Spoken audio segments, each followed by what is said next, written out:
My name is Ben Bills. I'm the Public Information Officer for the El Paso Teller County 911 Authority.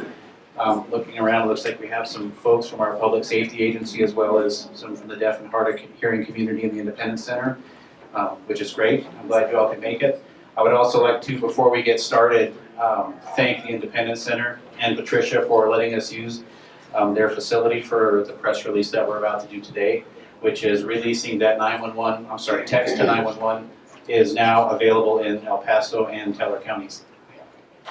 So before we get started, what I'd like to do is a short demonstration. Sheriff, how are you? Do a short demonstration on how this is going to work.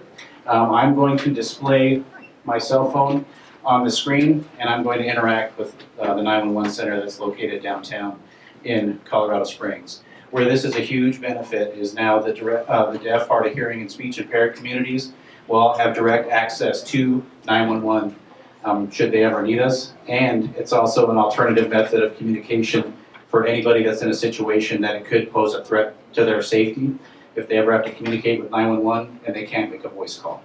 So let's give this a shot. I need to walk away from the mic for a minute.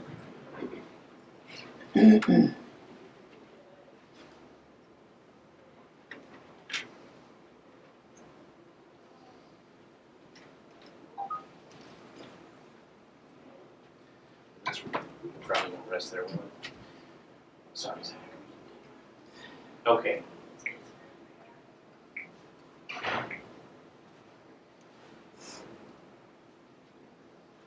Perfect. So, in order to make a 911 text call, you have to have a mobile device with a service plan. You have to have a mobile device with a service plan. That's required.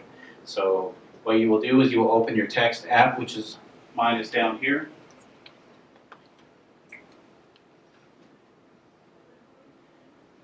I will start a new text message, and in the to field, I'm going to enter the 3 digits 911.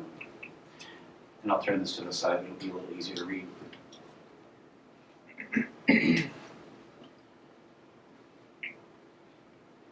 And then I would enter the text. So the very first message you should send to 911 should contain the location of your emergency and then the type of help that you need or whatever the situation is. So I'm gonna do a test call. I'm going to use the address 729 South Tejon.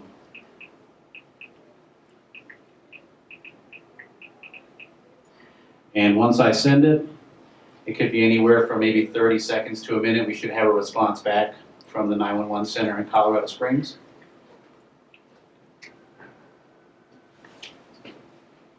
This is also going to be helpful should we get a lot of people that hike.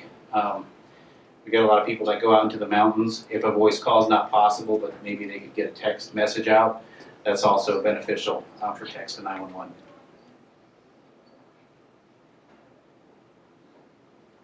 Don't do it.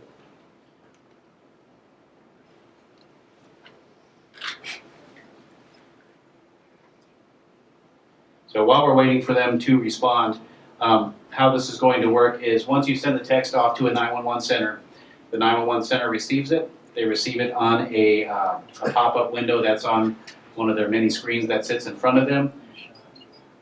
There we go. If it's safe to do so, you're able to make a voice call to 911. Please do so now. So this is the response from downtown in the city of Colorado Springs. If it's safe to do so, please make a voice call. Oops, I'm going to open that back up. And then I can go back and forth. From here on out would be my direct communication with them. And then once they end the session, you'll get a message that the session has been ended. I'll just tell them to please end the session.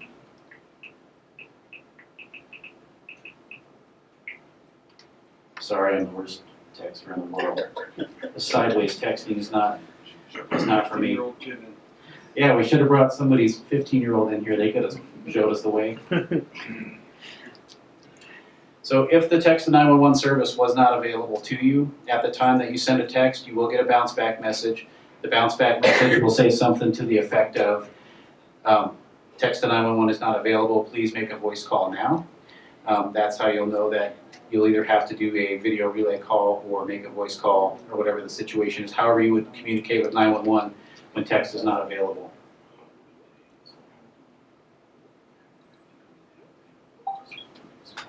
There we go.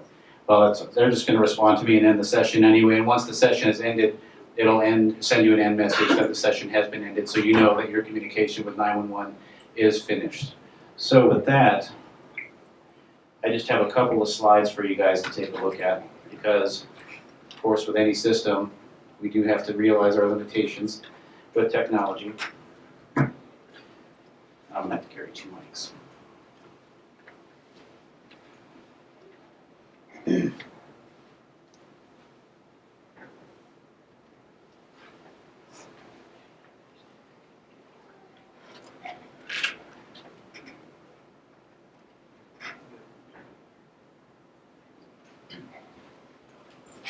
Okay.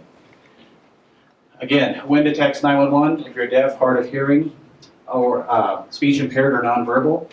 Again, if you make a voice call and it could put you in danger, and again, there's been commercials, I saw them on the Super Bowl, domestic violence, a kidnapping situation, a burglar in your house, those could all pose a threat. So making a voice call could put you in danger, so text to 911 is recommended, and there's the city texting me back now. You can call if you're injured and you cannot speak, or if you're out in a remote area where you cannot get a voice call out to 911. Also, right now, our limitations, photos and videos cannot be sent to 911 at this time. And then text to 911 will only work in the SMS format. So do not add other people to your text message. Mom, dad, brother, sister, don't text 911 and another person. It changes the format of the message, it takes it from SMS, you'll get a bounce back saying that the text won't work. Don't use abbreviations, emojis, anything like that. Want to be a clear, concise message to 911, spell it out, don't abbreviate.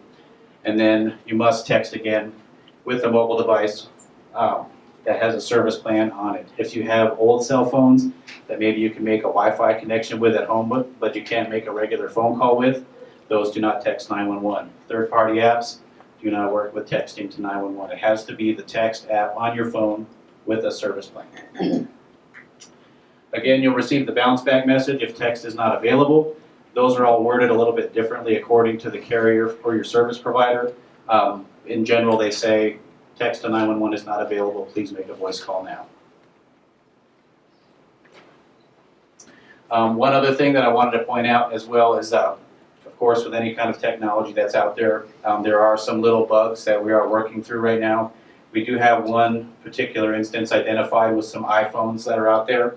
We're working with the carrier to figure out why there's an intermittent, why they receive a bounce back message while the service is logged in. So once that piece of the puzzle is fixed, we'll go ahead and update the press release.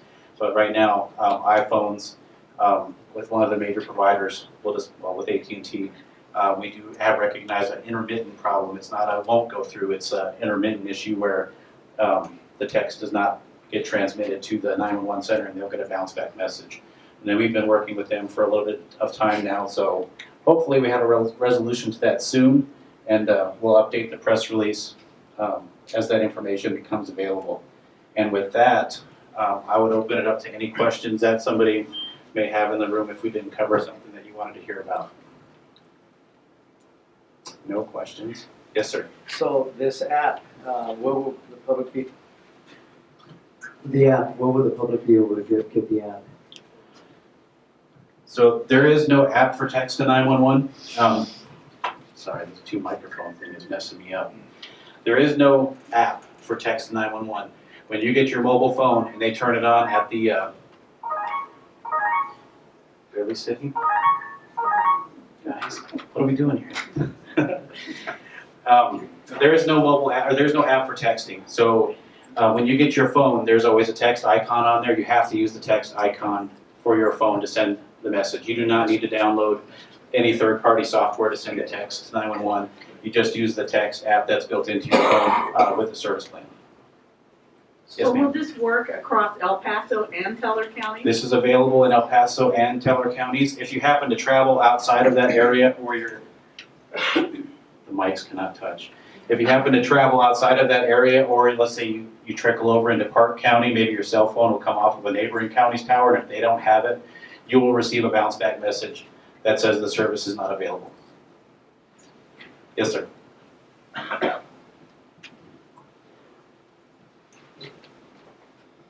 Is it possible to volunteer our information to the dispatcher to pre-populate the information? Like a bolo type lookout thing in there, so that way if I text them, they recognize that number, the bolo will come up and say, this is who I am. So I've got my business cards up here. I'm going to act as a liaison between the Independence Center and some of the 911 dispatchers or 911 dispatch centers that are out there. And the reason is because every center works a little bit differently. As of right now, there's not a registration process that takes place for text to 911. So we want to make sure that everyone knows you have to text your location with the emergency. Again, I can't speak on behalf of each of the 8 911 centers that answer 911 calls. I do know there are some capabilities within their CAD systems to store information, but that would all be according to everybody's policy, and I will work individually to filter information back to those folks as I work with the Independence Center. Yes, ma'am. Do you have any idea of when the other counties around us will have this service? That I do not.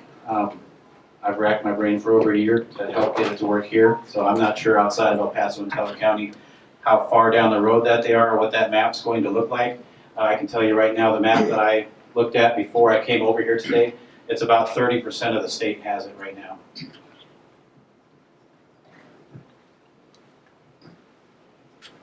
Yes, if you have a phone number from out of state, say you moved here from another state, and you were to call 911, as I understand it, a lot of times it will go back to, it no longer does that. So if you have an out-of-state mobile number that takes another state number, it should be based off of your physical location. Anybody else? I have copies of some brochures. I have a copy of the press release up here. This map, there are 4 911 centers out of our 8 that are going to guard text to 911. So no matter in the 2 counties, wherever you text from, you're going to be put in touch with a 911 professional that can help you. This map just kind of outlines who's guarding for who. So if you're in El Paso County or Fountain, they all go to the county. Or if you're in the city or Peterson Air Force Base, Colorado Springs, we'll guard for them. So regardless of what your location is in El Paso and Teller County, your text will be answered by a 911 professional that'll be ready to help you. So these are available up here. And then I have business cards for anyone that may have affiliation with the Independence Center, or if they just want a business card, they're here so I can act as the liaison. If you come up with questions on your way home today and you want answers for those, I can filter them back to the appropriate channels to get that answer for you. Great. Did you want to say anything, Patricia?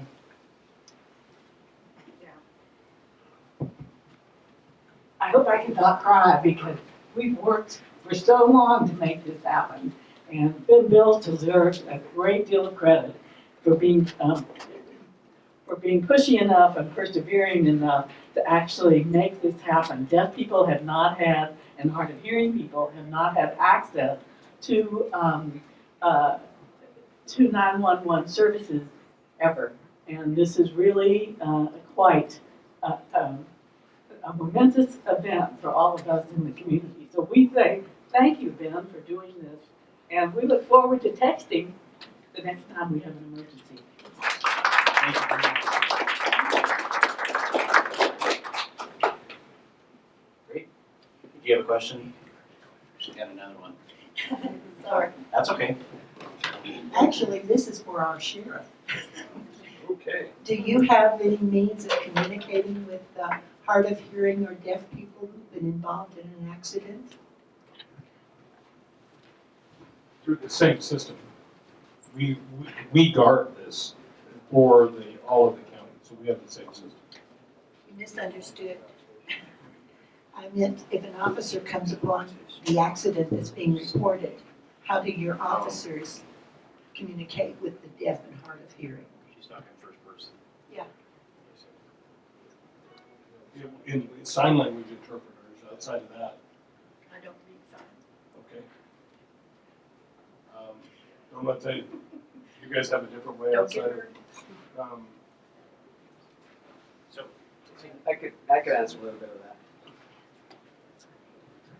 Well, actually, I'm the ADA coordinator for El Paso County, so that is something that we are working with your folks, Sheriff. One of the things that you do have is a video phone, okay?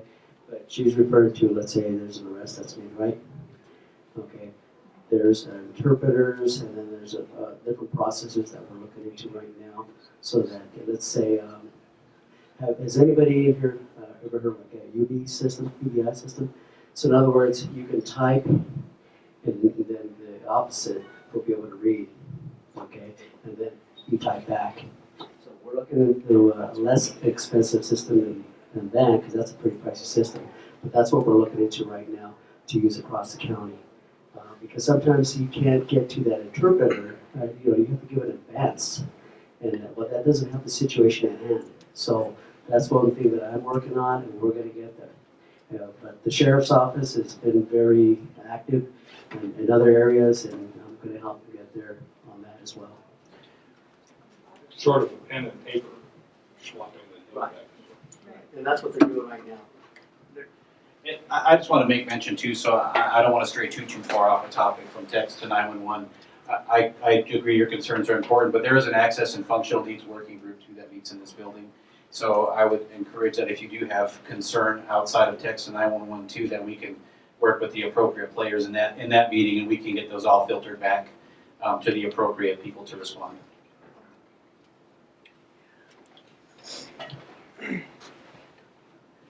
Ben, Rob, and we are, yes, hi, Michael. We are only asking for the moon here to communicate with people with hearing loss. But what I might suggest as a backup is for the emergency responders to maybe have access to a personal amplification system. People who with hearing loss wear a hearing aid, if they're moving or you need to move for them, can go on their telecoil switch. And you will be able to speak into a little microphone, but there will also be a microphone that the person is using with their hearing aid, or if they don't have a hearing aid. So these are fairly inexpensive, $119 or so. Perhaps you might want to consider having emergency responders have one of these on hand for the person you might be encountering that has a hearing loss. Thank you. Where did Greg run off to? So is this stuff that we can address during the access and functional needs group meeting? Yeah, again, I don't want to stray too far away from the text to 911 stuff now. I don't want to take away from that because that is a huge event right now for El Paso and Teller County. I wish we had all the time in the world to stand here and address everybody's concerns, but I also want to make sure that they're addressed and thought out and delivered to the right entity so we're not giving misinformation. So does anybody else have anything as it addresses to text to 911 as of right now? Did you have a question? It's Paul, yeah. So text to 911, I see how very important that is. And I would like to see maybe a slide, like to translate into ASL, maybe some type of app, an app that we could translate 911 into ASL. It is very important for the deaf community, but many of them, like you said, are not able to call ASL or call the 911. So I just want to say thank you so much. I plan on emailing you. Perfect. Thank you. Thank you very much. Anybody else? We'll do one more, okay?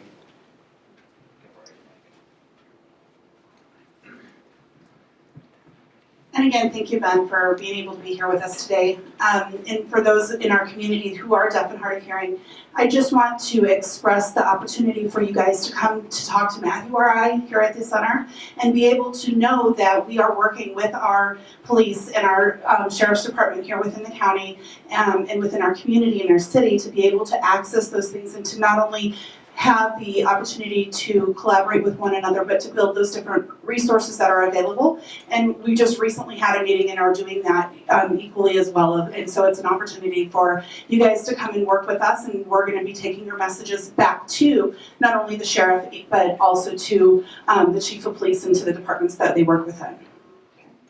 Perfect. And with that, again, I wanted to thank everybody for showing up. We have a lot of public safety in the room, a lot of folks from the Independence Center. Thank you again, Patricia, for the use of your facility. And if anybody does have any questions, my business cards are up here. Feel free to email me or give our office a phone call. Thank you.